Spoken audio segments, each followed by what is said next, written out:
I am Elena Vance, 34 years old, and I am a geneticist who solves complex biological puzzles for a living. Yet the biggest puzzle of my life turned out to be my own marriage. On the night of our 8th wedding anniversary, my husband Julian did not bring me roses or jewelry. Instead, he threw a thick manila envelope onto our mahogany dining table. It skidded across the polished surface and stopped right in front of my empty dinner plate. "I want a divorce," he said, his voice cold and devoid of any emotion. He pointed to the woman standing behind him. It was Jessica, a 24-year-old model who was rubbing her stomach with a triumphant smile. "She is carrying my son," Julian declared, looking down at me with pure disdain. "She is carrying the heir you were too broken to give me." I looked at the divorce papers and then at his arrogant face. I did not scream. I did not throw my wine glass. A strange, eerie calm washed over me. I simply uncapped my fountain pen and signed the papers immediately without reading a single line. "You are making a mistake," I whispered, not because I wanted him to stay, but because I knew a medical fact he did not. Fast forward 3 months to a snowy evening at Le Monde, the most exclusive restaurant in Boston. Julian was raising a toast to Jessica and her growing belly surrounded by his wealthy friends. I approached their table wearing the finest red dress I owned. "Congratulations on your freedom, Julian," I said smoothly, sliding a sealed medical document across the crisp white tablecloth. "But before you drink that vintage champagne, you need to read this. It explains exactly why I never conceived in 8 years and why the baby inside your mistress cannot possibly be biologically yours."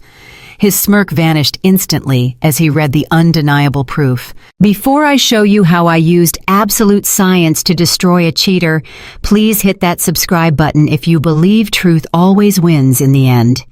Let us go back to the moment he thought he had won. I had just arrived at his office expecting a romantic dinner, but instead I walked into an ambush. I checked my watch for the 50th time that evening.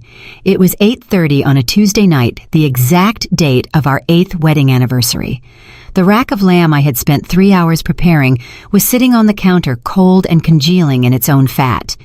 The candles I had lit at 7 o'clock had burned down to sad little stubs of wax.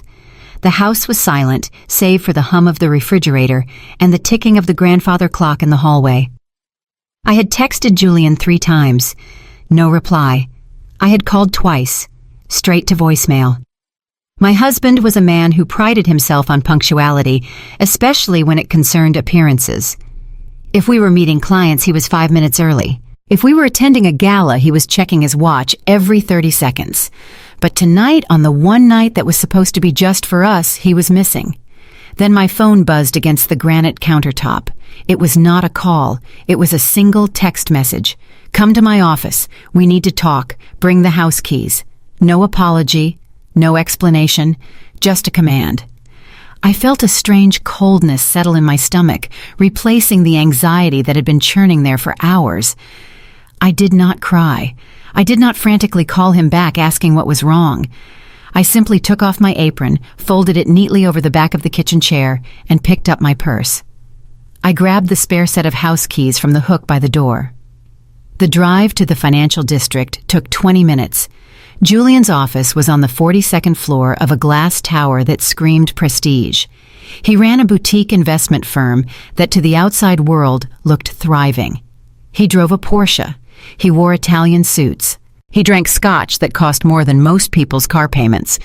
But as I rode the elevator up, watching the floor numbers climb, I thought about the spreadsheet I had updated just that morning, the secret spreadsheet hidden deep in my encrypted server. Julian thought he was a financial genius. The reality was that he was a gambler who had bet heavily on volatile cryptocurrencies and lost millions. For the past 2 years, his firm had been bleeding cash. The only reason the lights were still on, the only reason he hadn't been evicted from this expensive office, was because I had been quietly funneling money from my biotech dividends into his accounts under the guise of anonymous angel investors. I did it to protect his ego. I did it because I took my vows seriously, for better or for worse. The elevator doors slid open with a soft chime. The reception area was dark, but light spilled from the glass walls of the main conference room at the end of the hall. I walked toward it, my heels clicking rhythmically on the marble floor. I pushed the heavy glass door open and stopped. I had expected to find Julian alone, perhaps stressed about work, perhaps ready to apologize. Instead, I walked into a tribunal. Julian was sitting at the head of the long mahogany table. He looked impeccable in his navy suit, his hair perfectly coiffed, but his eyes were hard. To his left sat his mother Beatrice. She was wearing a Chanel jacket that I knew was from a collection 10 years ago, though she acted as if she had just bought it off the runway in Paris. Beatrice had never liked me. To her, I was just a science nerd, a woman who spent too much time looking at microscopes and not enough time planning galas. She looked at me now with a smug satisfaction, like a cat that had finally cornered a mouse. But it was the person on Julian's right who made the situation crystal clear. It was a young woman I had seen on Julian's Instagram feed a few times, usually tagged in group photos at company parties. Jessica. She could not have been more than 24. She had long blonde hair, artificially plumped lips, and was wearing a dress that was far too tight for a business setting. She was sitting comfortably in the leather chair, one hand resting possessively on Julian's arm, the other slowly, deliberately rubbing her stomach. The silence in the room was heavy, suffocating. I did not sit down. I stood at the end of the table gripping my purse and looked at my husband. "Happy anniversary, Julian," I said, my voice steady. "I assume the lamb chops are going to waste." Julian didn't even flinch. He leaned back in his chair, lacing his fingers together. "Sit down, Elena. We are past the point of pleasantries." I remained standing. "I prefer to stand. What is going on?" Julian exchanged a look with his mother, then turned his gaze back to me. It was a look of pity mixed with contempt. "I am filing for divorce, Elena. The papers are being drawn up as we speak." Beatrice let out a small, sharp breath, almost like a laugh. Finally, she muttered, inspecting her manicure. "About time you came to your senses, Julian." I looked at Jessica. She was still stroking her belly, staring at me with defiant eyes. She wanted a reaction. She wanted me to scream, to lunge across the table, to cry. I gave her nothing. I turned my attention back to Julian. Why, I asked, a simple question. Julian stood up, then needing to assert his dominance. He walked around the table, stopping just behind Jessica's chair. He placed his hands on her shoulders. "Because I need a wife, Elena, not a lab partner. For 8 years you have been obsessed with your work. You are cold, you are distant, you spend more time with your test tubes and your samples than you do with me." He paused, looking down at Jessica with a performance of adoration that made my stomach turn. And most importantly, he continued, his voice rising, "I need a legacy. I am a thorn. My family line has continued for generations. You have failed to give me that. You know how important it is for me to have a son, an heir to carry on my name and my business." He gestured dramatically to Jessica's midsection. "Jessica is giving me what you couldn't. She is pregnant, and it is a boy." Jessica smiled, then a sickly sweet expression. "We are calling him Julian Jr.," she chimed in her voice, high and grating. J for short." Beatrice clapped her hands together softly. "A true heir," she said, glaring at me. "Unlike you, Elena, I always told Julian that marrying a woman from a working-class background was a mistake. You people don't understand the importance of lineage. You don't understand duty. Jessica comes from a good family. She understands what it means to support a powerful man." I had to bite the inside of my cheek to keep from laughing. A good family. I had run a background check on Jessica weeks ago when I first noticed the suspicious charges on the company credit card for luxury hotels. Jessica was not from a good family. She was a college dropout from Florida with a history of credit card fraud and a fake resume. She had told Julian she was the daughter of an oil tycoon. In reality, her father was a mechanic, and her mother ran a nail salon. Not that there was anything wrong with those professions. I respected hard work. But Jessica was a liar. She was playing the role of a socialite to trap a rich husband. The irony was palpable. Julian, the man who was drowning in debt, was leaving me, the woman who was secretly keeping him afloat, for a woman who was faking wealth to steal money he didn't actually have. "You are leaving me because I work too hard?" I asked, keeping my tone conversational. "I am leaving you because you are defective." Julian spat out the word cruelly. "Look at you. You are 34 years old. You dress like a librarian. You have no passion. Jessica is vibrant. She is alive. And she is carrying my son. I need a woman who puts me first, a woman who understands that my needs, my reputation, and my legacy are the priority." He walked back to his seat and picked up a glass of water, taking a sip, as if his speech had parched him. "I have tolerated your coldness long enough, Elena. I deserve better. I deserve a family." Beatrice nodded in agreement. "The house needs a mother, Elena, not a ghost who comes home at 8 p.m. smelling of antiseptic." I looked at the three of them. The failing investor who thought he was a king, the bankrupt socialite mother who lived off her son's delusions, and the con artist mistress carrying a child that was her golden ticket. They looked at me with such arrogance, convinced they held all the cards. They thought they were discarding a broken, barren woman. They had no idea they were cutting off their only life support. "So let me get this straight," I said, shifting my weight.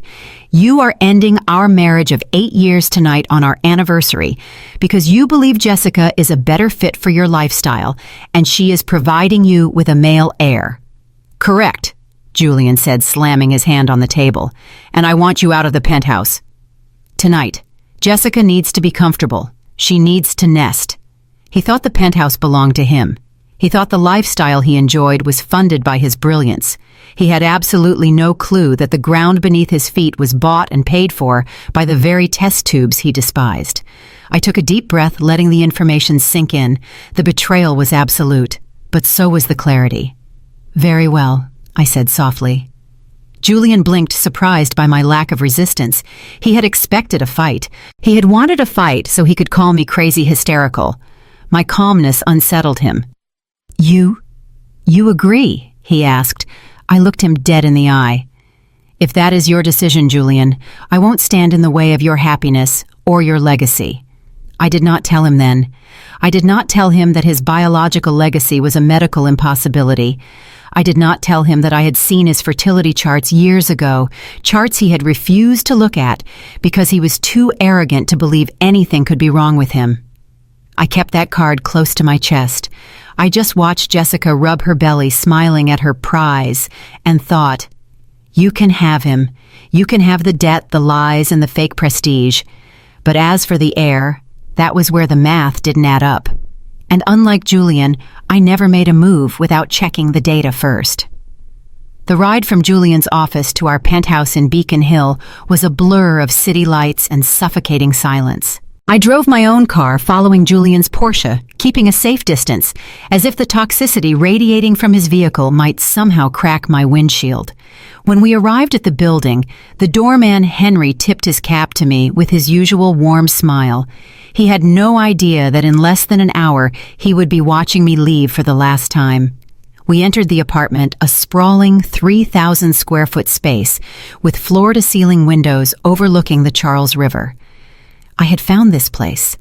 I had hired the contractors to renovate it. And most importantly, I had paid the down payment using a shell company so Julian would never know the true source of the funds. But tonight, as Julian strode into the living room and threw his keys onto the console table, he looked around with the arrogance of a king surveying his castle. "You need to be out by midnight," Julian announced, checking his watch. "Jessica is moving in tomorrow morning. She needs to nest. The doctor said she requires absolute stability for the baby." I stood in the center of the living room watching Jessica run her hand along the back of my Italian velvet sofa. She looked at the artwork on the walls, calculating their value, her eyes gleaming with greed. "This place is huge," Jessica cooed, walking over to the window.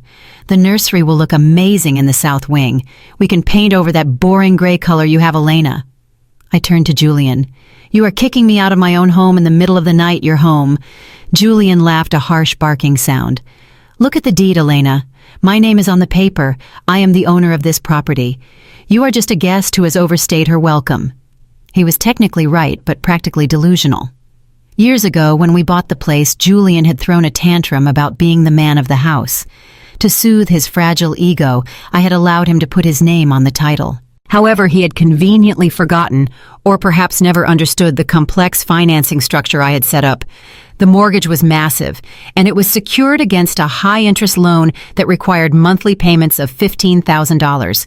Payments that came directly from my personal trust, not his empty business accounts. He owned the title, yes, but he also owned the debt. Without me, this apartment was not an asset. It was a ticking financial time bomb. I did not explain this to him. Not yet. I simply nodded. Fine, I said. I will pack my essentials. I walked toward the master bedroom, but Beatrice was already there. My mother-in-law had apparently taken it upon herself to speed up the process. She had opened my closet doors and was pulling armfuls of my clothes off the hangers, throwing them onto the floor in a heap. "What are you doing?" I asked, watching her trample on a silk blouse. "Helping you expedite your departure," Beatrice sneered, tossing a pair of heels toward the door. "We cannot have your negative energy lingering here." Jessica is sensitive. She grabbed my suitcase from the top shelf and unzipped it violently. She started shoving my clothes inside, not folding them, just jamming them in until the zippers strained. "And before you think about taking anything valuable," Beatrice said, straightening up and blocking my path to the jewelry box on the dresser, "you will leave the family heirlooms." She pointed a manicured finger at the diamond studs in my ears and the pearl necklace I was wearing. "Those were gifts for the Thorne family bride. Since you are no longer part of this family and you failed to provide a descendant, you have no right to wear them. They belong to Jessica now, a reward for a woman who knows how to do her job." I looked at Jessica, who was leaning against the doorframe smirking. She was already imagining those diamonds on her own ears. I reached up and unclasped the earrings. I took off the necklace. I placed them gently on the dresser. "Take them," I said, my voice completely flat. They never suited me anyway. They always felt a bit heavy, like a chain. Beatrice snatched them up, inspecting them for scratches, before dropping them into her purse. "Good. At least you have enough shame to know when you are beaten." She kicked the now stuffed suitcase toward me. It slid across the hardwood floor and hit my shin. "There," she said. "You are packed. Now get out." I looked at the suitcase. Then I looked around the room that had been my sanctuary for 8 years. There was one thing missing. I ignored Beatrice and walked over to the nightstand on my side of the bed. "What are you doing?" Julian barked from the hallway. "I told you to leave." I opened the bottom drawer and pulled out a worn, leather-bound notebook. It was scuffed at the edges and looked utterly worthless compared to the designer furniture and art in the room. Beatrice laughed. "A diary, really? You are going to cry into your diary?" I did not answer.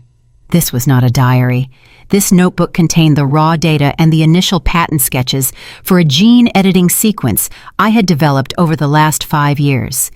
It was the intellectual property that had just been valued at $20 million. To them, it looked like trash. To me, it was freedom. I tucked the notebook under my arm and grabbed the handle of my suitcase. I walked past Jessica, who shrank back slightly as if I might hit her. I walked past Beatrice, who was busy arranging my jewelry on her own neck in the mirror. I walked up to Julian, who was standing by the front door, holding it open, impatient to see the back of me. I stopped in the doorway and looked him in the eye. "You can have the penthouse, Julian," I said. "You can have the furniture. You can have the view. But you should know something." What he snapped. I adjusted the notebook under my arm. "This apartment eats money, Julian. You think you own it because your name is on the deed. But ownership costs. Without me here to handle the maintenance, this place is just a pile of concrete and debt." Julian rolled his eyes. "I think I can handle a few bills, Elena. I am an investment banker. Now go." He literally shoved me into the hallway. I stumbled slightly but caught my balance. I heard the heavy click of the deadbolt sliding into place behind me. I stood there for a moment in the quiet hallway. I was homeless. I was divorced. I had been stripped of my jewelry and thrown out like garbage. And yet, as I walked toward the elevator, I felt lighter than I had in years. I pressed the down button. "Good luck with the mortgage payment on the 1st of the month." "Julian," I whispered to the empty corridor. I stepped into the elevator and watched the doors close on my old life. I checked my phone. I had a text from Marcus, my brother-in-law. "Did you get the sample?" I smiled, clutching the notebook tight. I didn't need the sample yet. I had something better. I had their absolute blinding overconfidence. And I had the notebook. The eviction was complete, but the war had just begun. I drove through the rain-slicked streets of Boston, the tires of my sedan humming against the asphalt. My destination was not a hotel or a friend's house, but the King & Associates law firm on State Street. The building was a fortress of glass and steel, much like the man I was going to see. Marcus King was my brother-in-law, married to my older sister for 10 years. He was also one of the most feared divorce attorneys on the East Coast. A 6'4" black man with a presence that commanded any room he walked into, Marcus was the complete opposite of Julian. Where Julian was flashy and insecure, Marcus was solid, brilliant, and fiercely protective of his family. I parked in the underground garage and took the private elevator up to the penthouse suite. The office was quiet, the staff long gone, but the lights in the corner office were still blazing. I pushed open the door and saw Marcus sitting behind his desk, surrounded by towers of case files. He looked up, his face softening when he saw me. He didn't ask if I was okay. He knew I didn't want pity. He simply stood up and poured 2 fingers of bourbon into a crystal glass. "Drink this," he said, sliding the glass across the desk. "Then let me see the papers."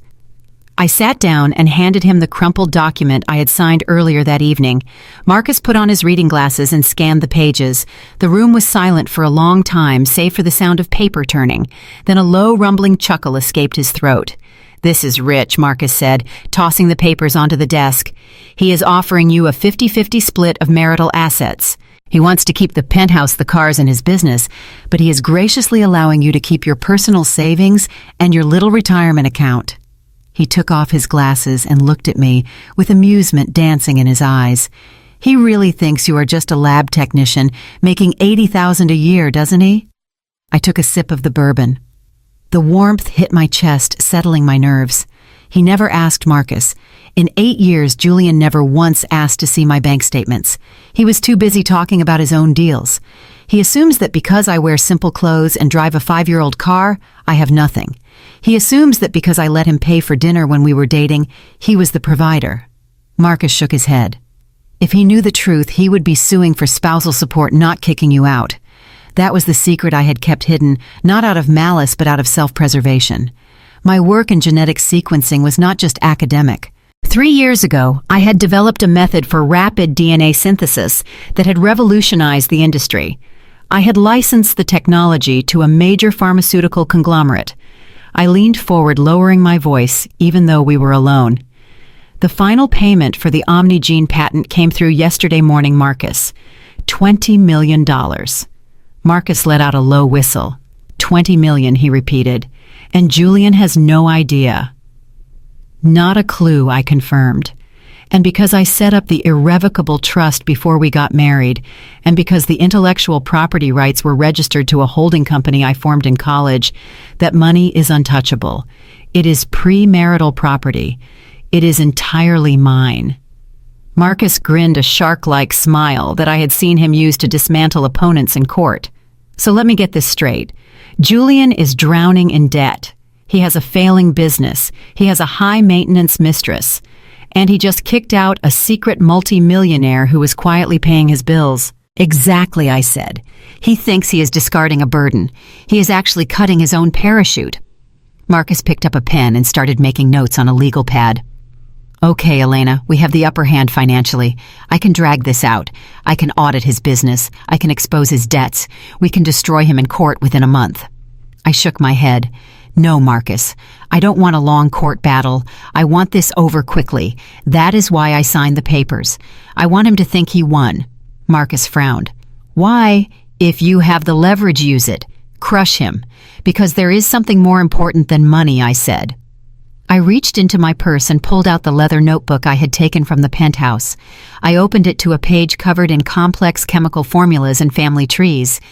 "It is about the baby," I said. Marcus looked confused. "The mistress's baby." "What about it?" Julian left me because I couldn't give him an heir. He claims Jessica is carrying his son. "But Marcus, I have been analyzing Julian's medical history for years. I never told him because I didn't want to hurt his pride, and I wanted to be absolutely sure before I broke his heart." I tapped the page in the notebook. I found markers in his old blood work, indicators of a genetic anomaly. I suspect Julian has mosaic Klinefelter syndrome. Marcus stared at me. "In plain English, Elena.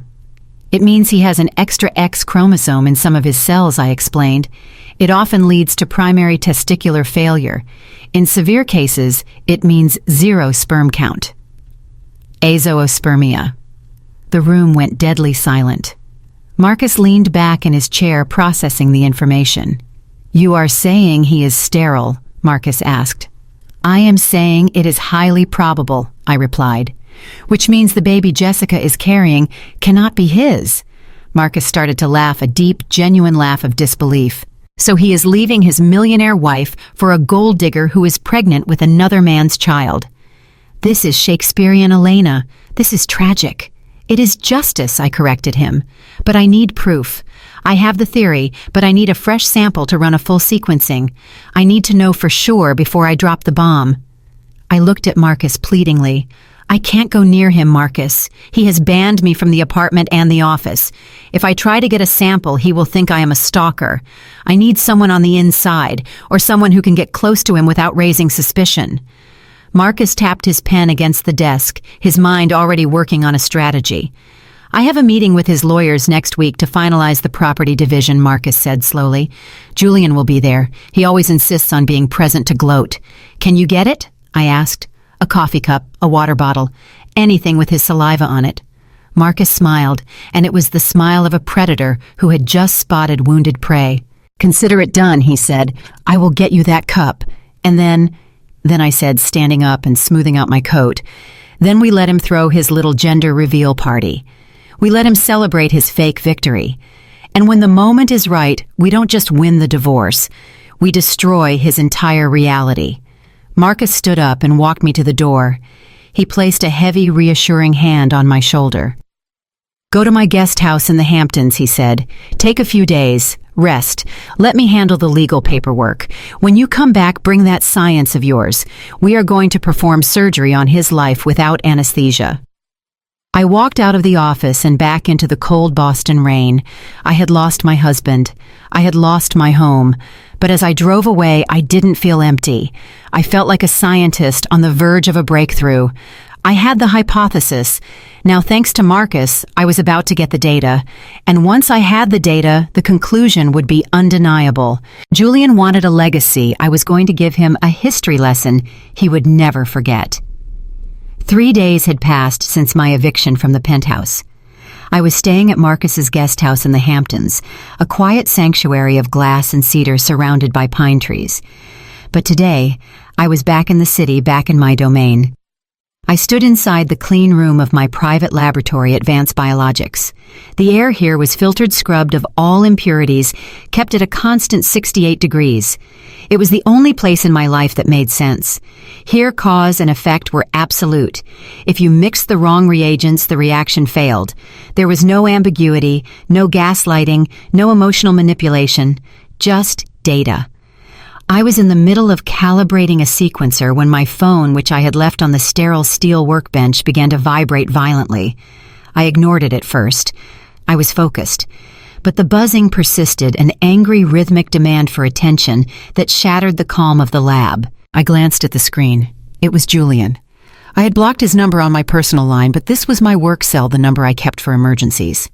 I stripped off one latex glove and swiped the green icon, putting the phone on speaker so I could continue labeling my samples. I did not even get a chance to say hello.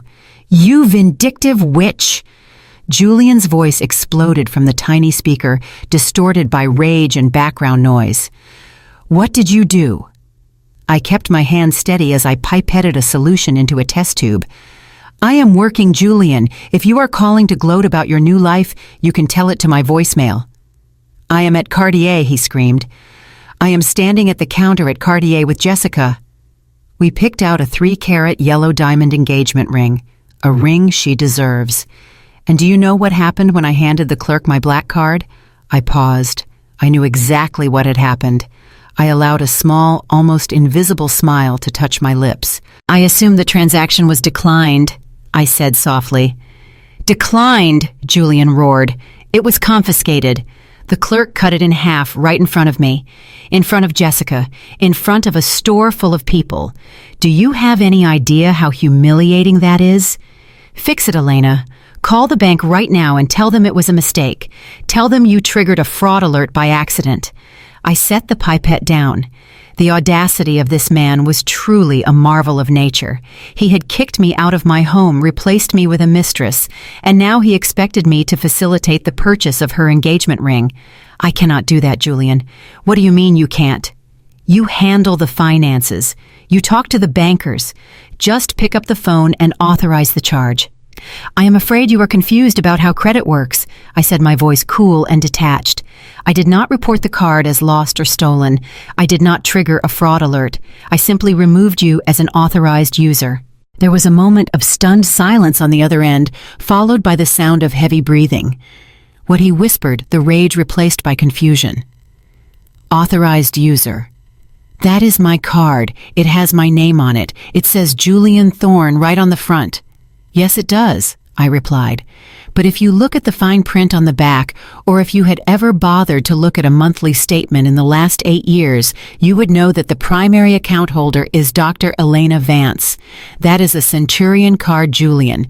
It is by invitation only, and the invitation was extended to me based on my assets and my spending history. You were merely a guest on my credit line, just like you were a guest in my apartment. I heard Jessica's voice in the background, shrill and demanding. What is she saying, Julian? Is she going to pay for the ring or not? Tell your girlfriend, I said, speaking loud enough for the microphone to pick it up, that if she wants that ring, she might want to ask her other boyfriend, Eric, to pay for it. Because you, Julian, are tapped out. You will pay for this, Julian screamed. I am coming over there. The line went dead. I looked at the phone for a moment, then calmly put my glove back on. I knew he was coming. Vance Biologics was only 6 blocks from the Cartier flagship store. I could have called security. I could have had him barred from the building. But I didn't. I wanted him to come. I wanted him to step into my world where his charm and his suits meant nothing and where my intellect ruled everything. I continued my work. 20 minutes later, the heavy double doors of the lab flew open. My lab manager, a young man named David, looked apologetic as he trailed behind the intruder. Dr. Vance. I tried to stop him, but he said it was a family emergency. It is fine, David, I said without looking up from my microscope. You can leave us, but keep security on standby in the hallway. David nodded and retreated, the heavy doors sealing with a hiss. Julian stood in the middle of the pristine white room. He looked like a chaos element introduced into a sterile environment. His face was flushed a deep, unhealthy red. His tie was slightly askew. He was breathing hard, his chest heaving beneath his expensive Italian wool suit. Fix this, he snarled, marching toward my workbench. I adjusted the focus on the lens. The cells I was observing were dividing perfectly. It was a beautiful process, orderly and efficient. There is nothing to fix, I said, not turning to face him. We are separated, Julian. We are in the process of divorcing. It is standard legal procedure to separate finances. I am simply following the advice of my counsel. He slammed his hands down on the stainless steel table. The vibration rattled my tray of instruments. You cut off my access to money, he shouted. I tried to buy a coffee on the way here, and my debit card was declined too. You froze everything. I finally looked up. I swiveled my stool around to face him. I sat with my back straight, my lab coat buttoned to the chin. I looked him up and down, dissecting him with my eyes. I froze the joint accounts, Julian. The accounts that I contributed 90% of the funds to. The accounts you have been draining to buy designer handbags and first-class tickets for your mistress. He pointed a shaking finger at me. That is marital property. You can't just lock me out. I will have my lawyers sue you for financial abuse. Go ahead, I said. Ask your lawyers. Ask them to review the source of funds for every deposit made in the last 5 years. Ask them to explain to a judge why you, a supposed investment banker, have not made a net positive contribution to our household since 2019. Julian flinched. It was a small movement, but I saw it. I had hit a nerve. He knew his firm was failing. He knew he had been living a lie. But he had convinced himself that the money just appeared, that it was his due. Now that the faucet was turned off, panic was setting in. I have my own money, he blustered, though his voice lacked conviction. My investments. Your investments are down 40% this quarter, I interrupted, reciting the figures I had memorized from the documents I stole from his home office. You are leveraged to the hilt on crypto futures that have crashed. You have 3 maxed out lines of credit that were secured against the penthouse. A penthouse, I might remind you, that is currently in foreclosure because I stopped paying the mortgage yesterday. Julian's face went pale. The red flush drained away, leaving him looking gray and old. You stopped paying the mortgage, he stammered. But Jessica, she is moving in today. The movers are there right now. I shrugged. Then I suggest you tell the movers to take the furniture to a storage unit, because within 30 days the bank will be changing the locks. He stared at me as if I were a stranger. In a way, I was. He had never met Dr. Elena Vance, the ruthless CEO. He had only known Elena, the quiet wife who nodded and smiled. "Why are you doing this?" he asked, his voice cracking. "You said you wouldn't stand in the way of my happiness." "I am not," I replied simply. "I am stepping out of the way entirely." And when I stepped out, I took my wallet with me. You wanted to be the man of the house, Julian. You wanted to be the provider for your new family. I am giving you the opportunity to do exactly that. Prove you can support them without my help. He ran a hand through his hair, destroying his perfect coiffure. He looked around the lab, his eyes darting frantically. He realized he had no leverage here, no mother to back him up, no mistress to perform for, just me and the cold, hard facts. I need cash, he muttered, avoiding my eyes. "Excuse me," I asked, though I heard him perfectly. "I took a taxi here," he mumbled, looking at his expensive loafers. "My Porsche. The gas card didn't work. I left it at the jeweler. I took a cab. The driver is waiting downstairs. I don't have any cash on me." I looked at him. My husband. The man who had sneered at my salary. The man who had demanded a legacy. He was standing in my multi-million-dollar laboratory begging for $20 to pay a cab driver. The irony was so sharp it could cut glass. I reached into the pocket of my lab coat. I pulled out my wallet. Julian's eyes lit up with a flicker of hope. He thought I was going to give in. He thought I was going to hand him a wad of cash and apologize. I opened the wallet and pulled out a single business card. It was the card for Marcus King's law firm. I placed the card on the steel table and slid it toward him. "I don't carry cash, Julian," I said coldly. "And I certainly don't subsidize my ex-husband's transportation. If you need money, I suggest you call your mother. Or maybe ask Jessica to sell that handbag you bought her last week. I hear the resale value on Birkins is quite high." Julian stared at the card.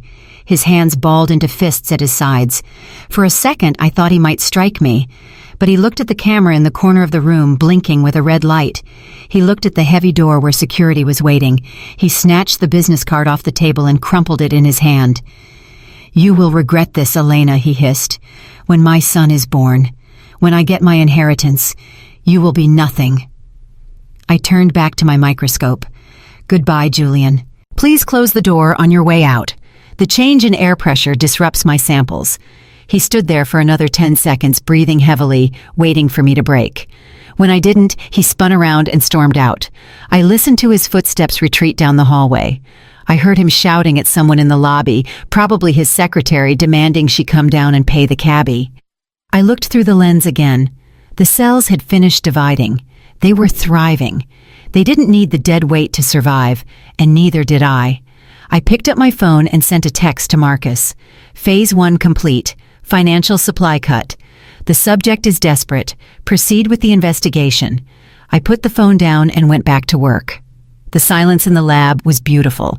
It sounded like victory. The annual Boston General Hospital Charity Gala was the kind of event where the net worth of the attendees exceeded the GDP of a small country. The grand ballroom of the Mandarin Oriental was transformed into a winter wonderland dripping with crystals and white roses. For most people, this was a party. For me, it was professional obligation. As a key researcher and a silent major donor, my presence was expected. I wore a floor-length emerald silk gown that I had bought years ago, but never worn because Julian had said the color was too bold. Tonight, I didn't care about being bold. I cared about being seen standing on my own 2 feet. I stood near the ice sculpture sipping sparkling water watching the city's elite mingle. I was actually enjoying the solitude until I felt a familiar heavy hand on my shoulder. Well, if it isn't the ghost of Christmas past. I turned around slowly. Julian was standing there, a glass of scotch in his hand, looking slightly flushed. He was wearing his tuxedo, but I noticed the bow tie was a clip-on, not the hand-tied silk ones he used to prefer. Beside him stood Jessica. She was wearing a tight silver dress that left nothing to the imagination, specifically designed to accentuate the small bump of her pregnancy. "Hello, Julian," I said, taking a step back to remove his hand from my shoulder. "Jessica." Jessica smirked, linking her arm tightly through Julian's. "Oh, hi, Elena. I didn't think you would show up. I mean, usually when a woman gets dumped, she hides under the covers for a month. But good for you for being brave enough to show your face." She looked me up and down, her eyes lingering on my dress with disdain. Although she added her voice, "Sugary sweet emerald" is a bold choice. It really highlights how pale you look. Stress must be taking a toll. "I am fine, thank you," I said. "And I am here for work. Some of us actually have careers to maintain." Julian laughed, a loud performative sound that drew the attention of the nearby circle of investors. "Work," he scoffed. "Elena thinks looking at bacteria in a petri dish is a career. Let me introduce you to my associates." He turned to a group of men standing nearby, potential clients he was clearly trying to woo. "Gentlemen, this is my ex-wife, Elena. And this," he pulled Jessica closer, "beaming like a lottery winner, is my fiancée, Jessica, and the mother of my future son."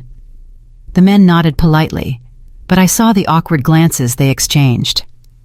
In Boston, high society parading a mistress around before the divorce ink was dry was considered tacky, but Julian was too desperate to notice. "Fiancé," I asked, raising an eyebrow.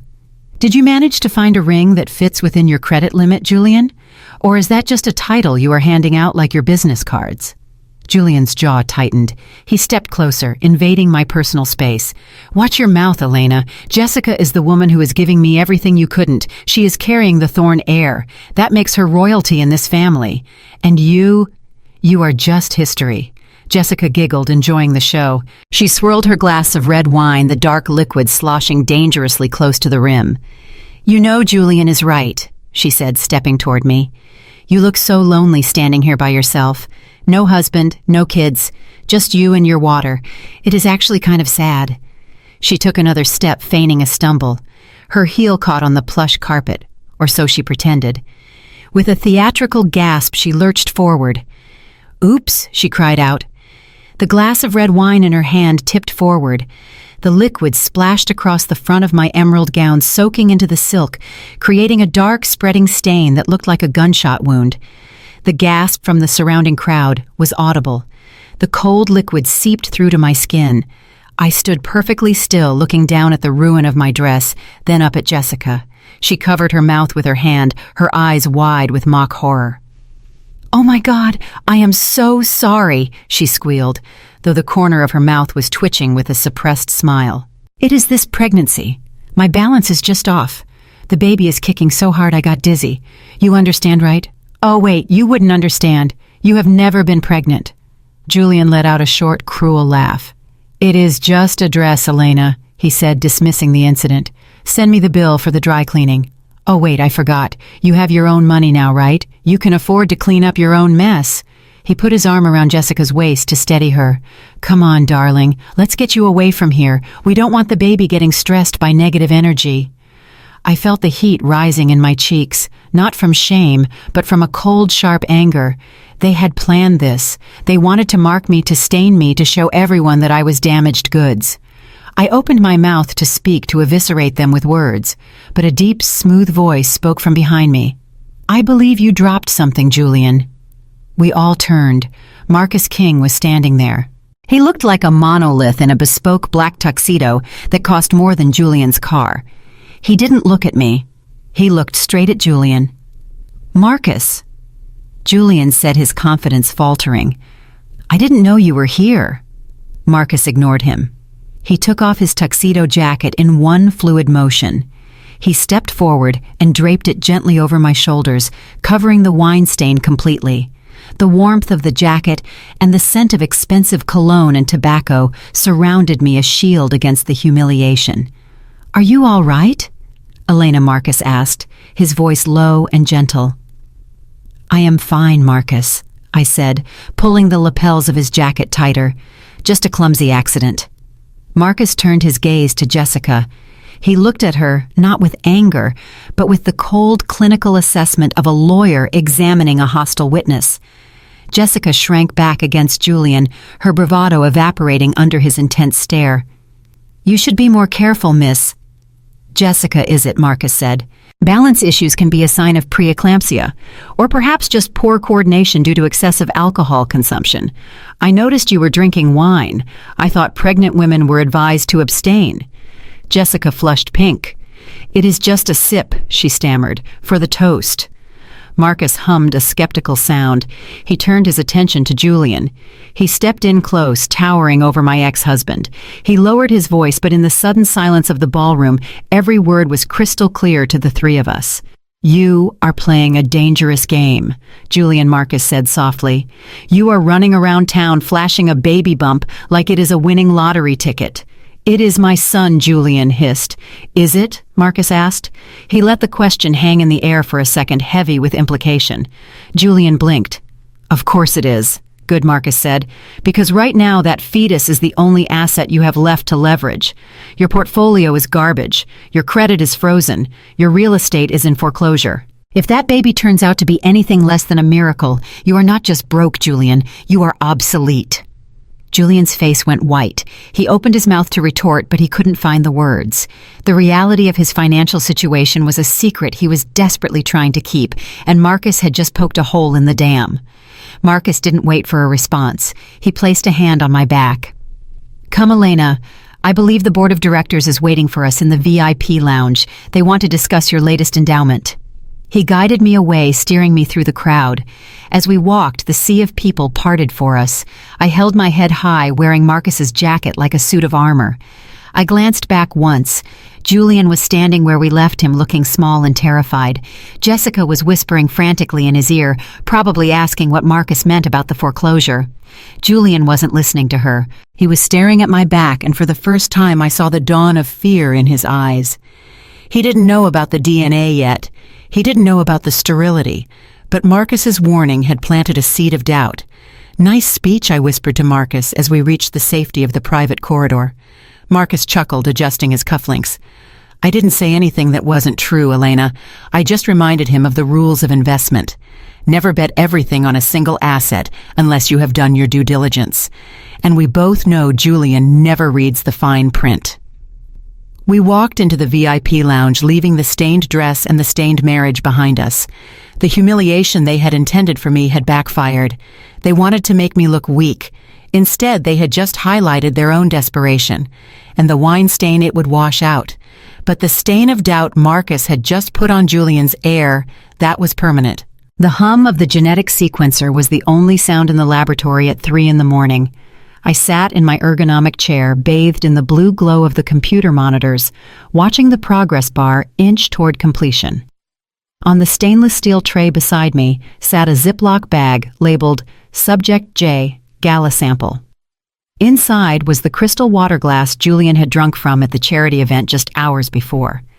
Marcus had swiped it off the table with the sleight of hand of a magician while distracting Julian with talk of foreclosure. It was the final piece of the puzzle I had been assembling for years. For a long time I had suspected that Julian's inability to conceive was not due to stress or bad timing as he so often claimed.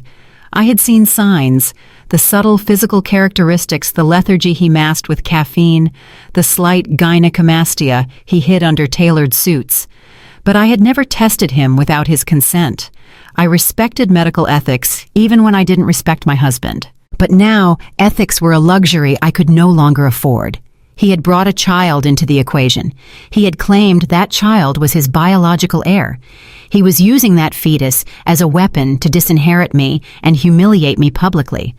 That made the paternity of the child a matter of material fact in our legal dispute. The machine beeped, a soft melodic chime that signaled the end of the sequencing process. I leaned forward, my heart beating a slow, steady rhythm against my ribs. I typed in my password to decrypt the file. The screen filled with data, rows and rows of nucleotides, the fundamental building blocks of Julian Thorne. I didn't look at the raw code. I navigated straight to the karyotype analysis, the visual map of his chromosomes. A normal human male has 46 chromosomes, an X and a Y at the 23rd pair. That is what defines him biologically as a man. That is what allows him to produce sperm. I looked at the image on the screen. There at the 23rd pair was the anomaly I had hypothesized. It wasn't just an XY. There was an intruder, a ghost in the machine. XXY. I sat back, exhaling a breath I didn't know I was holding. The diagnosis was staring me in the face, undeniable and absolute. Mosaic Klinefelter syndrome. It was a genetic condition where a male is born with an extra X chromosome in some or all of his cells. In Julian's case, the mosaicism explained why the physical symptoms were mild enough to go undiagnosed for 36 years. He looked like a man. He sounded like a man, but on a cellular level, his reproductive system had never developed properly. I pulled up the secondary report, the one analyzing the presence of germ cells. I cross-referenced it with the hormonal markers I had extracted from the saliva on the rim of the glass. High FSH, high LH, critically low testosterone, and the final nail in the coffin, azoospermia. The term means no sperm count, not low, not poor motility, 0. Julian Thorne was sterile. He had been sterile since the day he was born. He would be sterile until the day he died. There was no surgery, no pill, no miracle treatment that could change the fact that his body simply did not produce the genetic material required to create a child. I stared at the screen, letting the magnitude of the discovery wash over me. For 8 years he had blamed me. Every month that I didn't get pregnant, he had sighed with disappointment. He had made me feel broken. He had made me feel like less of a woman. He had sent me to fertility specialists, forcing me to undergo invasive exams, all while refusing to get tested himself because he was a thorn, and thorns are fertile. The rage I expected to feel didn't come. Instead, a cold, crystalline clarity settled in my mind. If Julian was sterile, then who was the father of the baby in Jessica's womb? I swiveled my chair around and looked at the whiteboard where I had mapped out the timeline of their affair. Jessica claimed she was 4 months pregnant. She claimed it was Julian's miracle. But biology does not perform miracles that violate the laws of genetics. The baby was not Julian's. It was a biological impossibility. I stood up and walked over to the window, looking out at the dark Boston skyline. Somewhere out there in a hotel room paid for with my credit card, Julian was probably sleeping soundly, dreaming of his son. He was dreaming of the heir that would validate his existence. He was building his entire future, his entire identity around a lie. Jessica was playing him. She was playing him for a fool. She knew the baby wasn't his. She had to know. She was using the pregnancy to secure a ring, a lifestyle, and a connection to the Thorne name. She had bet everything on Julian's ego being too big to question the paternity. And she was right. Julian was so desperate to believe he was a virile patriarch that he had swallowed the hook, line, and sinker. A laugh bubbled up in my throat. It was a dark, sharp sound. This changed everything. 10 minutes ago, my plan had been about asset protection. I wanted to save my money and get a clean divorce. I wanted to prove I was the breadwinner. That was self-defense. But this was a weapon of mass destruction. I walked back to the computer and hit print. The laser printer whirred to life, spitting out the pages that would end Julian's life as he knew it. I picked up the warm sheets of paper. Page 1, karyotype analysis, 47 XXY. Page 2, diagnosis, primary hypogonadism and azoospermia. I needed one more thing. I needed to know who the real father was. If I was going to drop a bomb, I wanted it to be nuclear. I needed to catch Jessica in her lie completely. I needed to find out who she had actually been sleeping with. I picked up my phone and dialed Marcus. It was nearly 4 a.m, but he answered on the first ring. "I have the results," I said, my voice steady and devoid of sleep. And Marcus asked, his voice thick with anticipation. He is sterile, Marcus. Azoospermia. He couldn't get a woman pregnant if his life depended on it. I heard Marcus inhale sharply on the other end of the line. My God, he whispered. The baby is a fake. The baby is real, I said, staring at the printed report. But the father is missing. I need you to authorize the private investigator to run a full surveillance on Jessica. I want her phone records. I want her location history for the month of conception. I want to know every man she has spoken to in the last 20 weeks. Consider it done, Marcus said. We are going to bury them, Elena. No, Marcus, I corrected him, placing the report into a crisp manila envelope. We aren't going to bury them. We are going to let them dig the grave themselves. We are going to let them throw that gender reveal party. We are going to let Julian brag to the world. And when he is standing at the highest possible point of his arrogance, I am going to kick the ladder out from under him. I hung up the phone. I looked at the envelope. It was light, just a few sheets of paper. But it held the weight of 8 years of gaslighting. It held the truth. I switched off the lab lights, plunging the room into darkness. The only light remaining was the red LED of the security camera blinking like a watching eye. Plan A was survival. Plan B is annihilation. I walked out of the lab clutching the envelope like a verdict. The trial was over.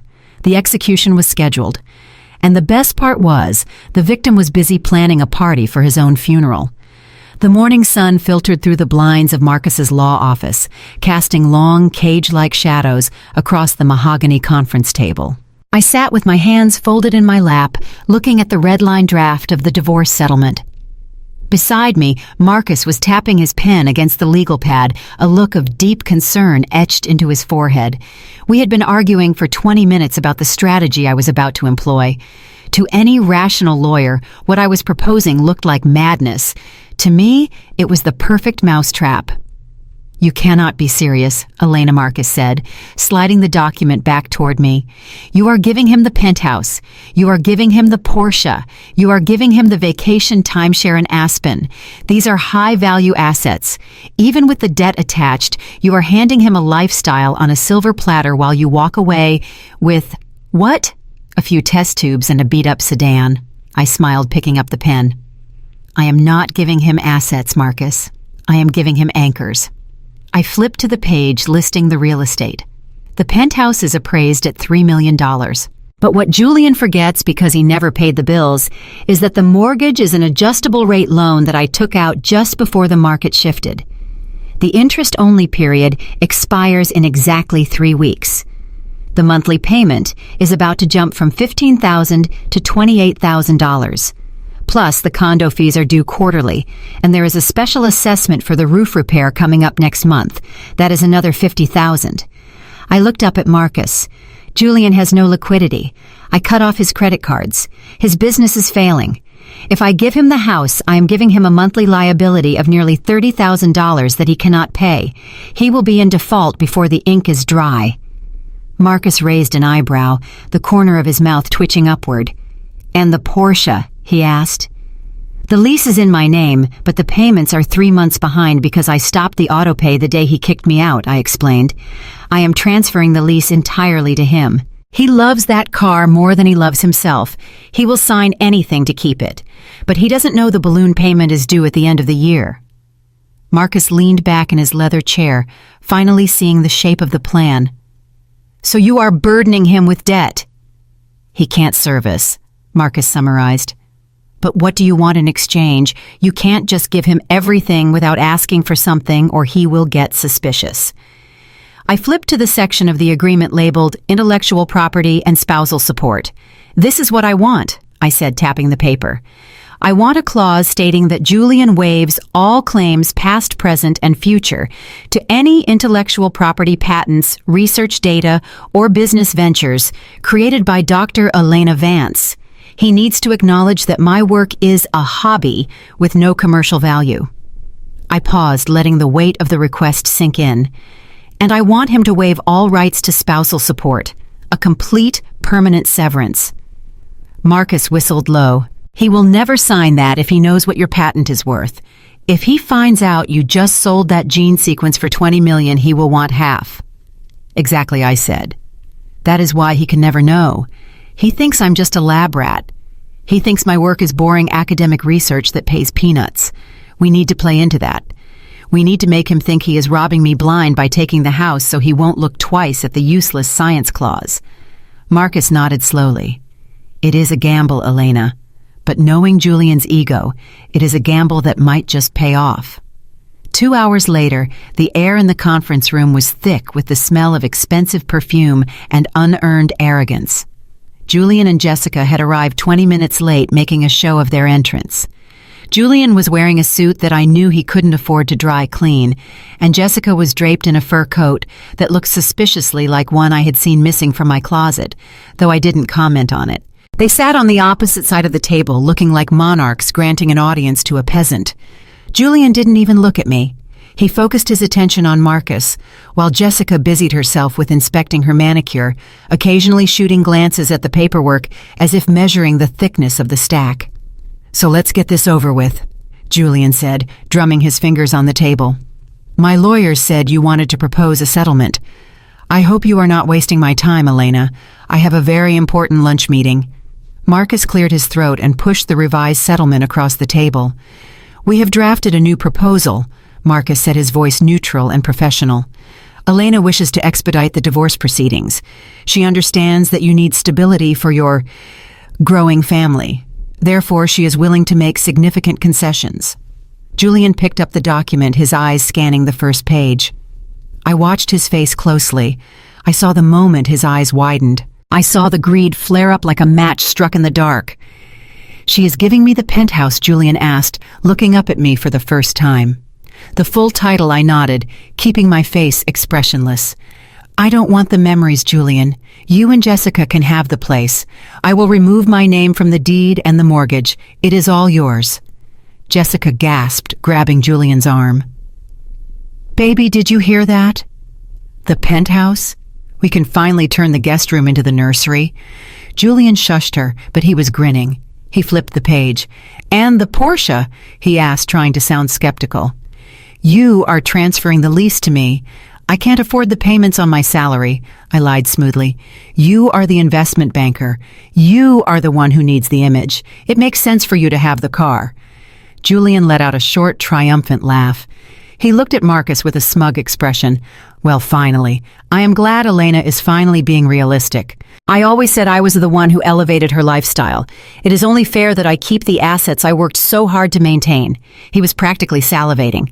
He was seeing dollar signs. He was seeing a $3 million apartment and a $100,000 car falling into his lap. He was so blinded by the shiny objects that he didn't ask a single question about the financing.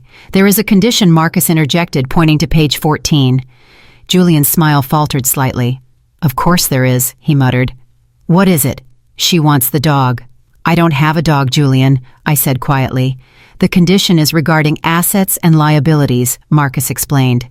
"Since Elena is granting you the high-value real estate and the vehicle she requests, that you waive any claim to her personal effects and her professional work." Julian squinted at the paper.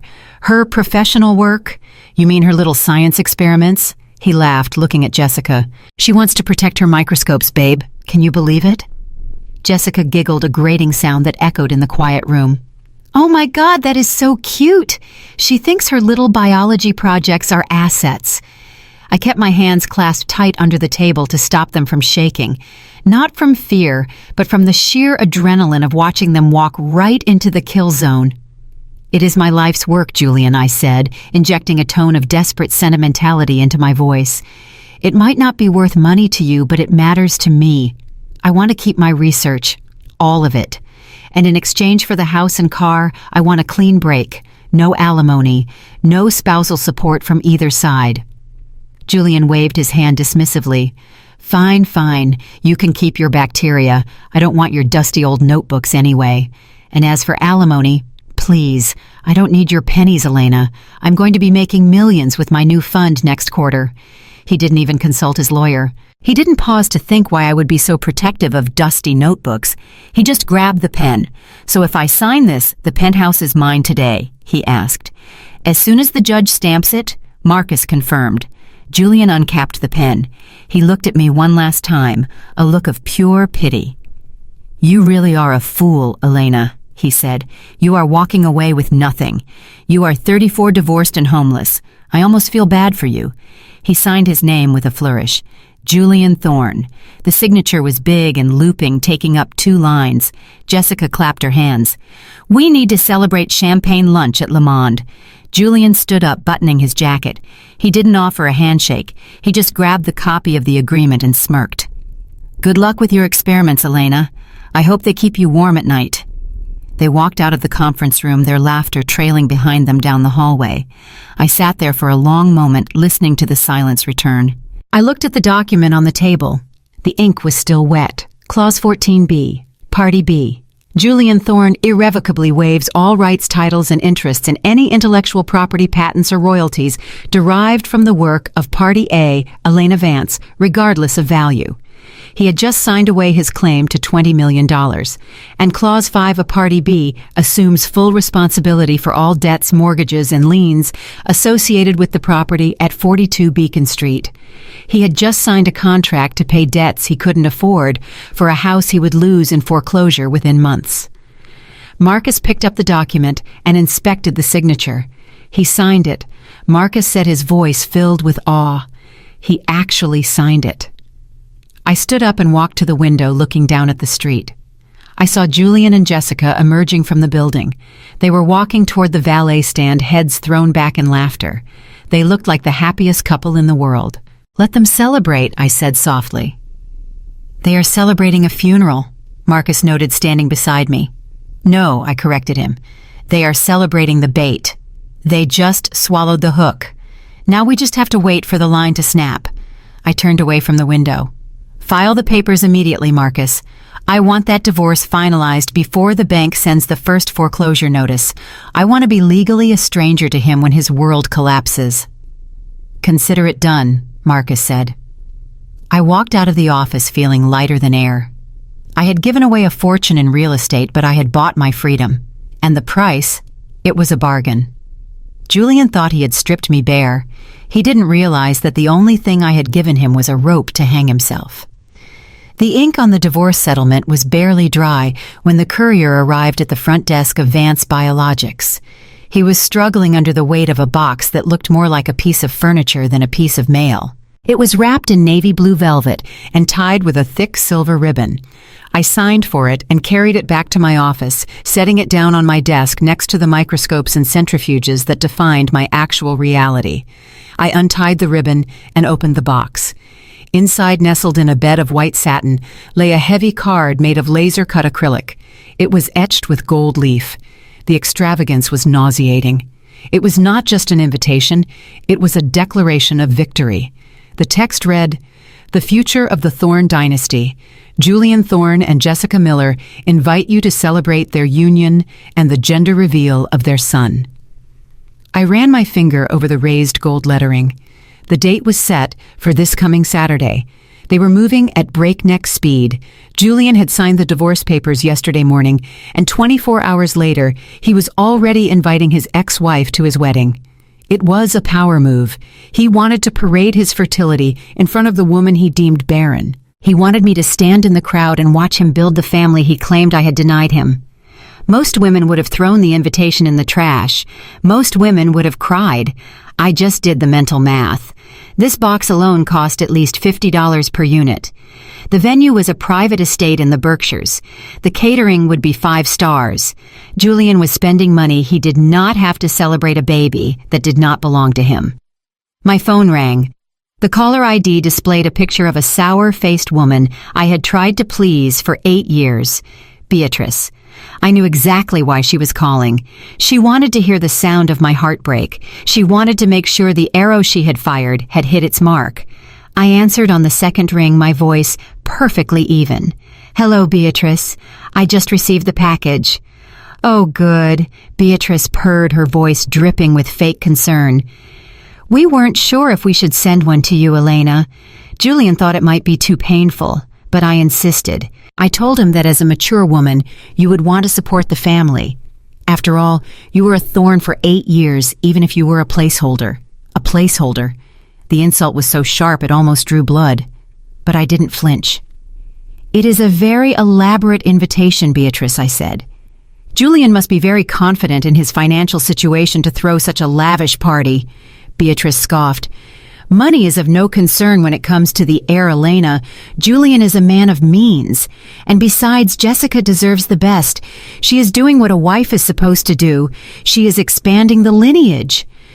I leaned back in my chair, gazing at the DNA report that was locked in my top drawer. "I see," I said. "So you want me to come? You want me to drive 2 hours to watch my ex-husband marry his mistress?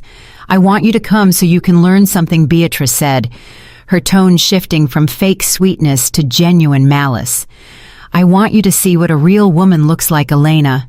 A woman who doesn't put her career above her biology. A woman who knows her duty. It might be educational for you. Maybe for your next husband, if you ever manage to find one, you will know how to behave." She paused, waiting for me to explode. She wanted me to scream at her. She wanted me to hang up. That would have validated her narrative that I was the bitter, jealous ex-wife.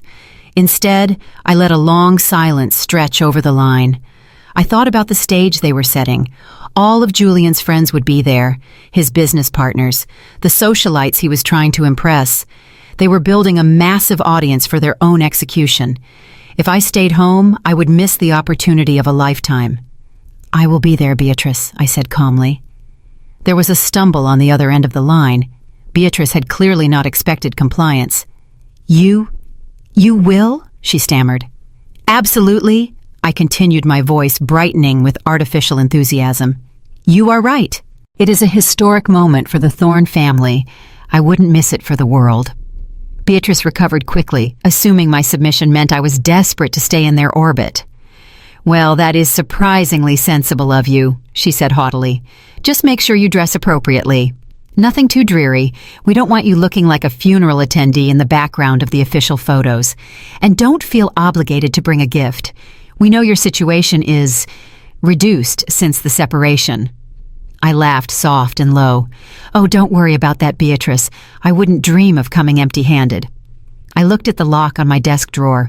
In fact, I said I have a very special gift for the baby, something that Julian has needed for a very long time, something that will clarify his future in a way he never imagined. Beatrice made a dismissive sound. "Well, whatever it is, just give it to the event coordinator at the door. We don't need you making a scene. I won't make a scene, Beatrice, I promised. I will just deliver the truth." I hung up the phone before she could ask what I meant. I looked at the invitation again. The gold leaf seemed to lose its shine under the harsh fluorescent lights of my lab. They thought they were inviting a defeated woman to witness her humiliation. They had no idea they had just sent a VIP pass to the person holding the detonator. I picked up a pen and checked the box marked, "Accepts with pleasure." I wasn't going there to cry. I was going there to teach a lesson in genetics. And unlike the invitation, this lesson was going to be free of charge, but the cost to Julian would be everything he owned. I placed the RSVP card in the outgoing mail tray. The trap was set, and they had just invited the hunter in through the front door. The atmosphere in Marcus's office was heavier than usual when I arrived 2 days before the gender reveal party. The panoramic windows overlooked the harbor, but neither of us was looking at the view. On the desk between us sat a thick black binder. It was the result of 72 hours of round-the-clock surveillance by the best private investigator in Boston. Marcus did not pour drinks this time. He sat with his hands clasped, looking at me with a mixture of pity and professional admiration.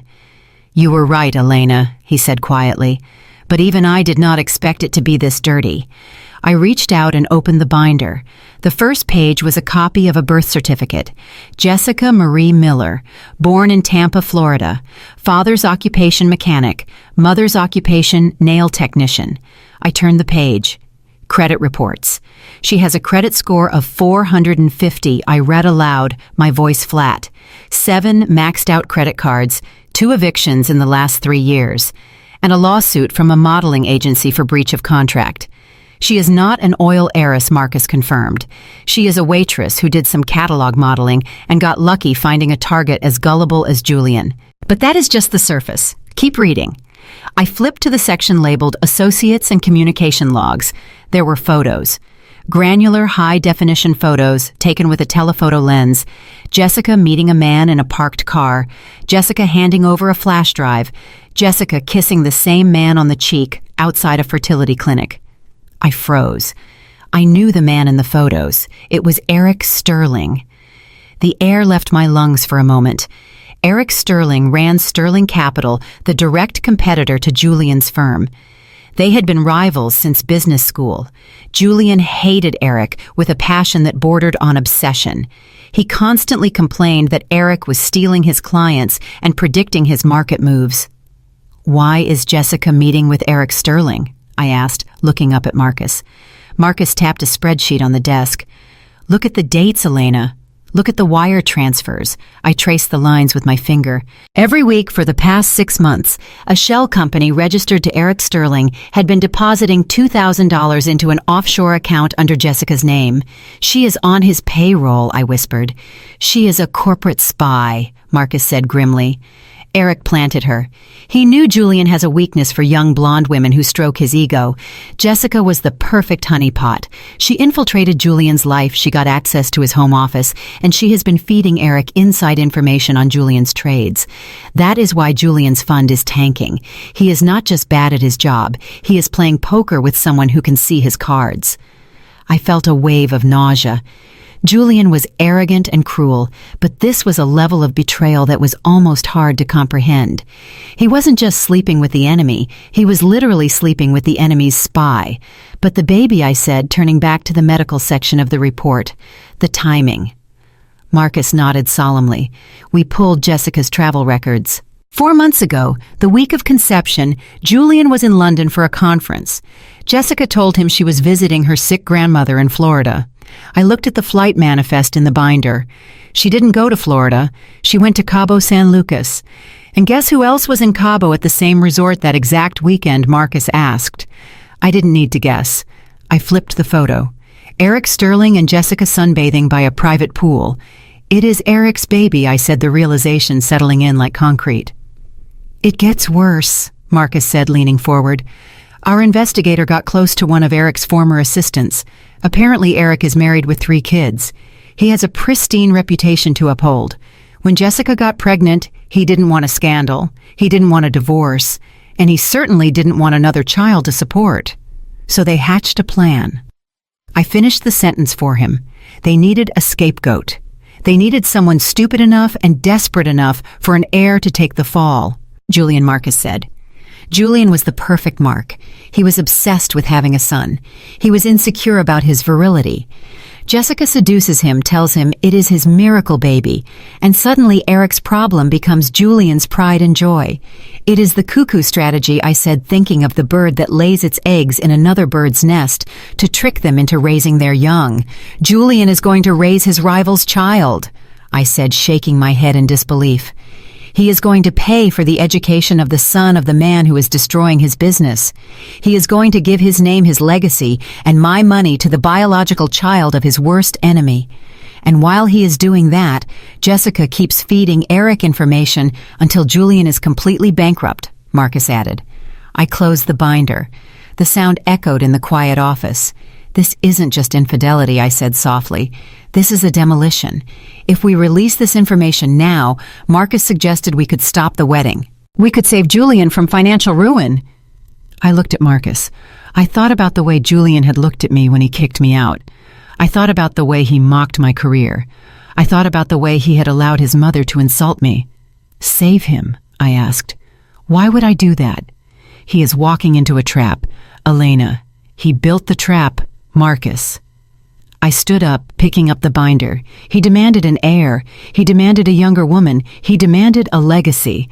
I am simply going to let him have exactly what he asked for. I walked to the window, looking out at the city. "The party is on Saturday," I said. "Eric Sterling will probably be there. He won't be able to resist watching his rival celebrate his own cuckolding." "He is on the guest list," Marcus confirmed. Julian invited him to rub his nose in it, to show off that he finally won. "Perfect," I said. I turned back to Marcus, clutching the binder to my chest. "I have the DNA proof that Julian is sterile. And now I have the proof of who the real father is." I smiled, and it was a cold, terrifying smile. I am not going to stop the wedding, Marcus. I am going to turn that gender reveal party into the most educational event of their lives. I walked toward the door. Make sure the investigator is on standby, I told Marcus. I might need him to verify the photos when I put them on the projector. You are really going to do this? Marcus asked, a hint of awe in his voice. You are going to destroy everyone in that room. No, Marcus, I corrected him. I am just the scientist revealing the results of the experiment. The subjects destroyed themselves. I left the office with the heavy black binder under my arm. It weighed 5 pounds, but it felt like justice. Julian wanted a reveal. He wanted a surprise. I was going to give him a reveal that would leave a crater where his life used to be. The investigation was closed. The evidence was conclusive. All that was left was the show. The estate Julian had rented for the weekend was a sprawling seaside mansion in Newport, usually reserved for celebrity weddings and political fundraisers. It was a place that screamed old money, which was ironic considering Julian was paying for it with new debt. From the tinted window of the limousine parked just outside the heavy iron gates, I watched the spectacle unfold. The lawn was dotted with white marquees, and hundreds of guests were milling about, holding crystal flutes of champagne. Julian had invited everyone. His business partners, his college friends, and most importantly, his rivals. He wanted witnesses. He wanted the entire world to see that he, Julian Thorne, was capable of producing a male heir. I saw him standing near the fountain wearing a white linen suit that looked ridiculous against his sunburnt skin. He was laughing too loudly, clapping men on the back, acting the part of the virile patriarch. Beside him, Jessica was glowing in a custom-made pastel blue gown, holding her bump like it was a holy relic. And there, in the shadows, standing near the open bar, I saw Eric Sterling, the man who was actually the father of the child. He was sipping a drink, watching Julian with a look of amused contempt. The fact that Julian had invited his own destroyer to the party was a level of tragedy that Shakespeare himself could not have written. "It is time," Marcus said from the seat beside me. I looked at my watch. The sun was beginning to set, casting a golden glow over the ocean. "Not yet," I said, my eyes fixed on the stage. Let him have his moment. Let him climb all the way to the top of the mountain. The fall will be much more effective from a greater height. On the lawn, the music swelled to a crescendo. A hush fell over the crowd. Julian took the microphone, his voice cracking with emotion. "Thank you all for coming," he bellowed, his face beaming. "Today is the happiest day of my life. For years I was told that the Thorne line might end with me. I was told that I was unlucky in marriage, but today, thanks to the love of a wonderful woman, I am proving the doubters wrong." He put his arm around Jessica and kissed her cheek. She smiled, but her eyes darted nervously toward Eric and the crowd. "Are you ready to meet the future?" Julian shouted. The crowd cheered. 2 massive cannons were wheeled out onto the terrace.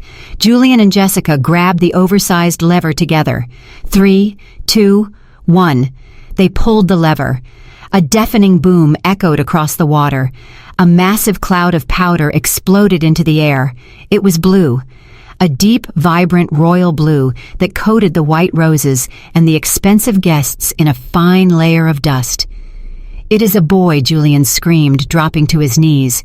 He was crying. Actual tears were streaming down his face. He buried his face in Jessica's stomach, sobbing with relief and pride. He truly believed it. He believed that the blue smoke was his vindication. He believed his DNA had prevailed. The guests applauded politely, unaware that they were clapping for a biological impossibility. "Now," I said to Marcus. I opened the car door. I stepped out onto the gravel driveway. I was not wearing black. I was not wearing white. I was wearing red. A blood-red floor-length gown with a structured bodice and a slit that went up to my thigh.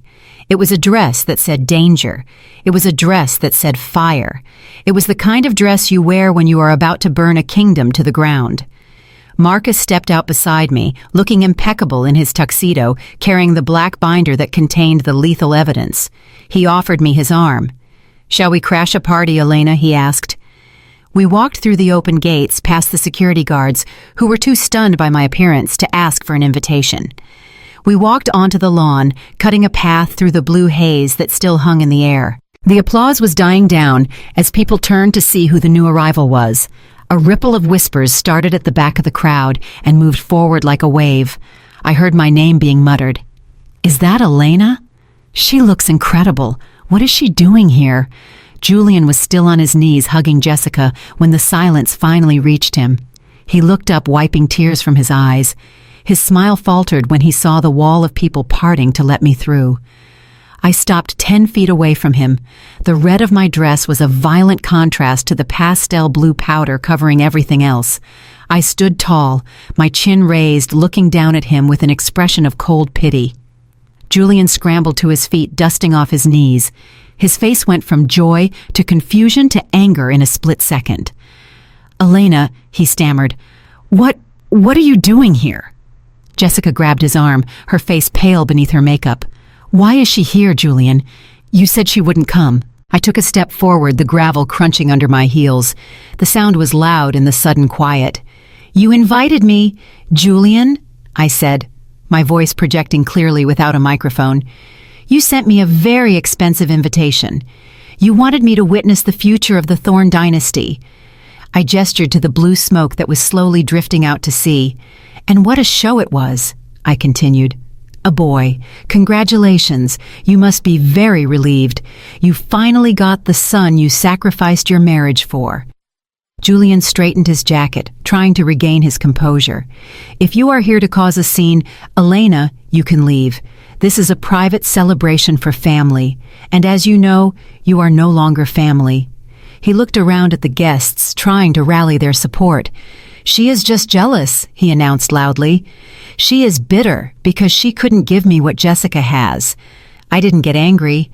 I didn't shout. I just smiled a smile that didn't reach my eyes. "Jealousy implies that I want what you have, Julian," I said smoothly.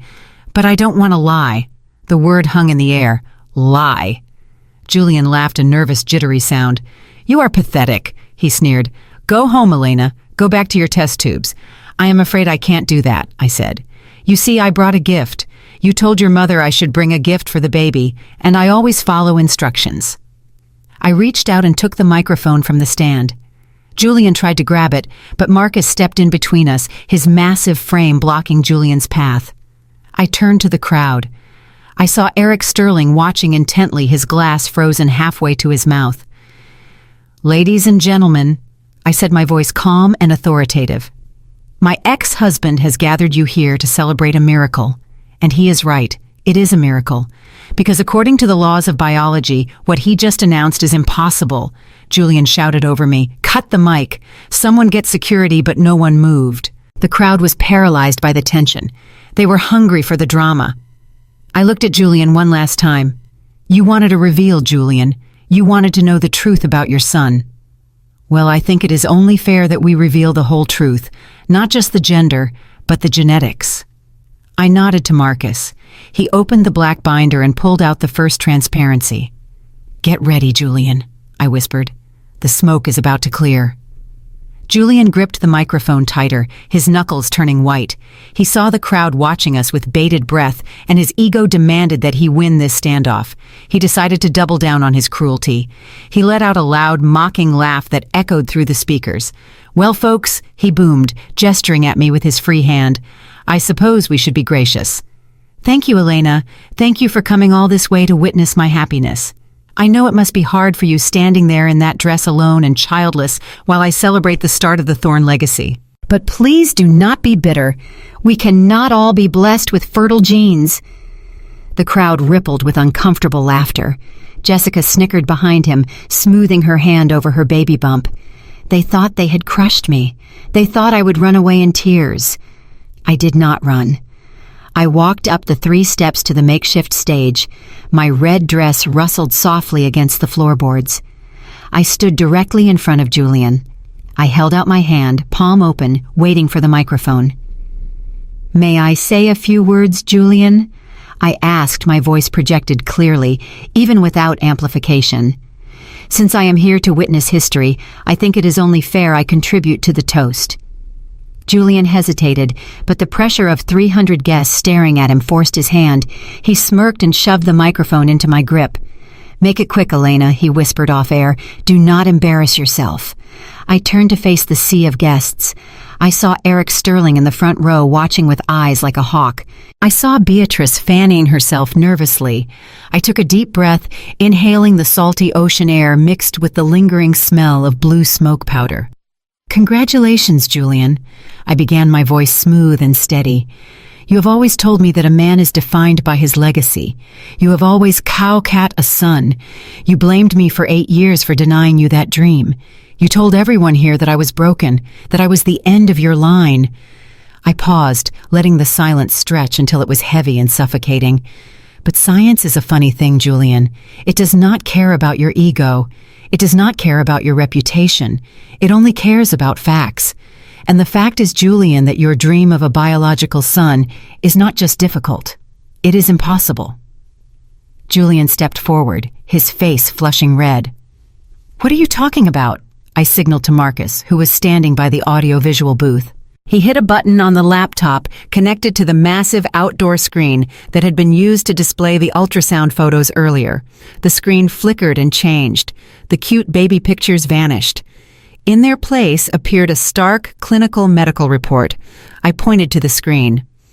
"This is a karyotype analysis," I explained to the confused crowd, speaking with the authority of the CEO of a major biotech firm. "It is a map of chromosomes. A normal male has an X and a Y chromosome. But as you can see from the sample I collected from Julian 3 days ago, he has a variation." I turned to look Julian in the eye. "It is called Mosaic Klinefelter syndrome, Julian. You carry an extra X chromosome. And while that makes you unique, it also comes with a specific medical reality." I clicked a remote I had pulled from my clutch. The slide changed to highlight the fertility analysis. Azoospermia. I read the word slowly, making sure everyone heard it. It means 0 sperm count. It means you were born sterile. It means that biologically you have never been able to father a child. And you never will. A gasp went through the crowd. It started as a low murmur and erupted into a wave of shock. Julian stared at the screen, his mouth opening and closing like a fish out of water. He looked at the chart, then at me, then at his mother. "That is a lie," he screamed, his voice cracking. "She is lying. She forged it." I shook my head. "You can get retested tomorrow, Julian. The result will be the same. You are not the father of that child because you cannot be the father of any child." Jessica dropped her champagne glass. It shattered on the stone patio, the sound piercing the chaos. Her face had drained of all color, leaving her looking like a wax statue. "I am not done," I said, cutting through the noise. "If Julian is not the father, then who is?" I clicked the remote again. Slide number 2 appeared. It was a document with the header of Boston General Hospital. As a majority shareholder of the hospital, I have access to certain audit logs. I lied smoothly, though in reality I had obtained it through less official channels. This is a non-invasive prenatal test, a paternity test conducted on the fetus currently in Jessica Miller's womb. The name on the screen was magnified in bold black letters. Biological father, Eric Sterling. The silence that followed was absolute. It was the kind of silence that happens after a bomb detonates, but before the building collapses. 300 heads turned simultaneously to look at Eric Sterling. He did not look surprised. He stood there swirling his drink, a smug, victorious smile playing on his lips. He raised his glass to Julian in a mock toast. Jessica let out a strangled sob and backed away, clutching her stomach. And suddenly the stage became too small for the drama unfolding. Beatrice, who had been standing near the cake, let out a high-pitched wail. "My son.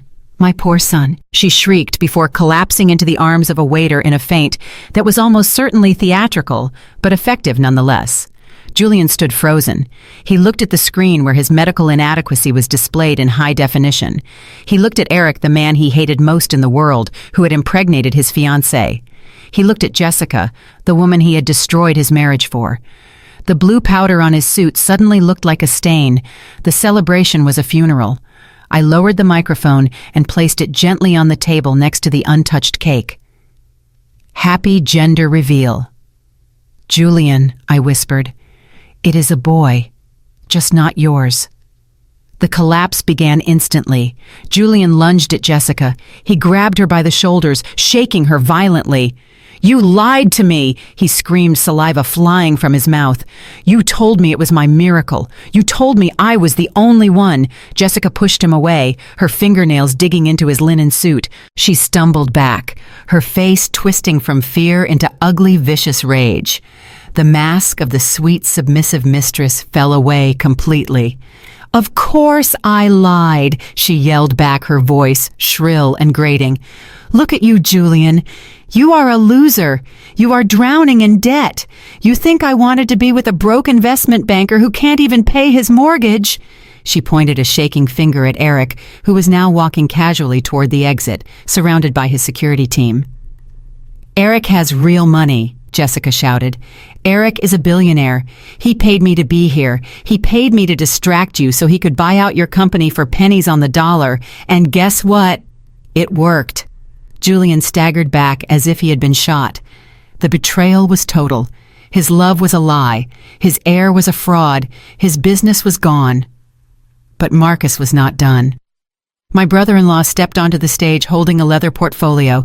He looked like the Grim Reaper in a tuxedo. He walked up to Julian, who was trembling uncontrollably. "There is one last thing," Julian Marcus said, his voice deep and final.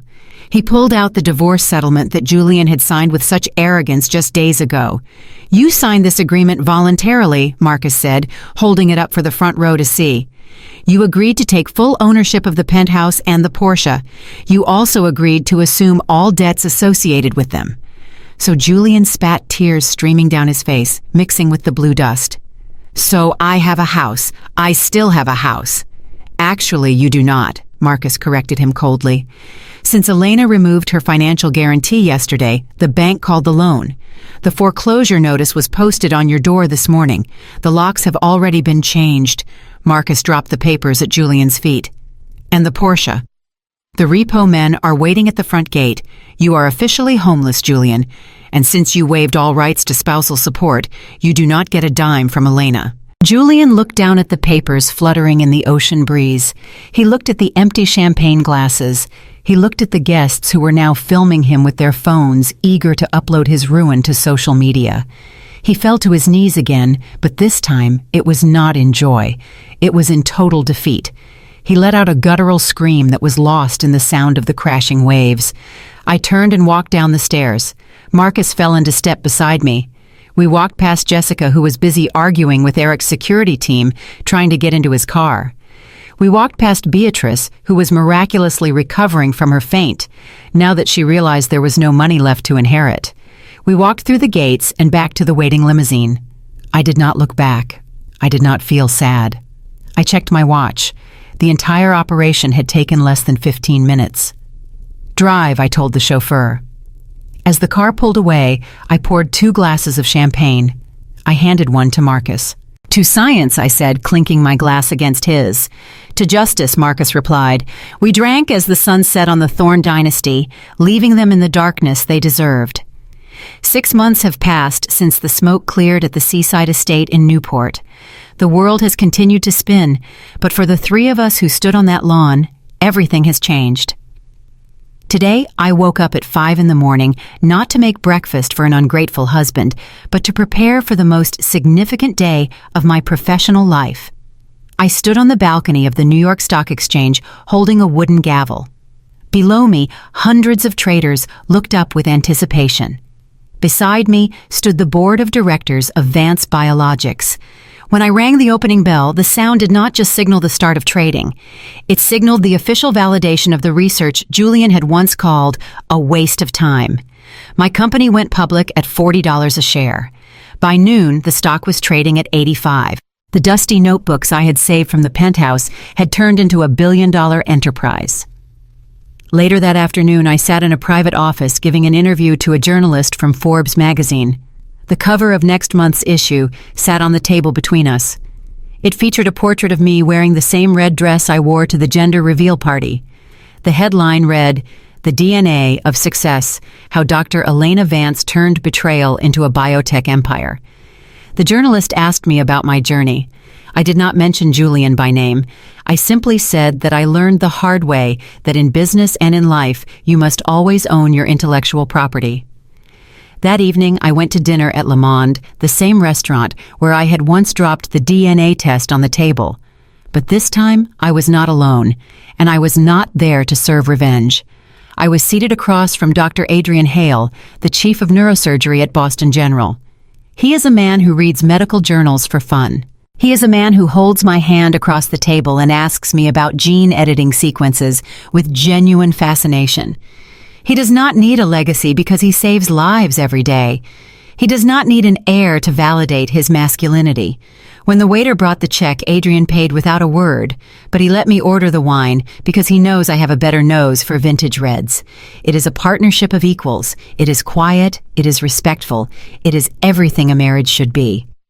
Meanwhile, across the city, the reality for Julian is drastically different. The penthouse in Beacon Hill is gone sold at a foreclosure auction for a fraction of its value.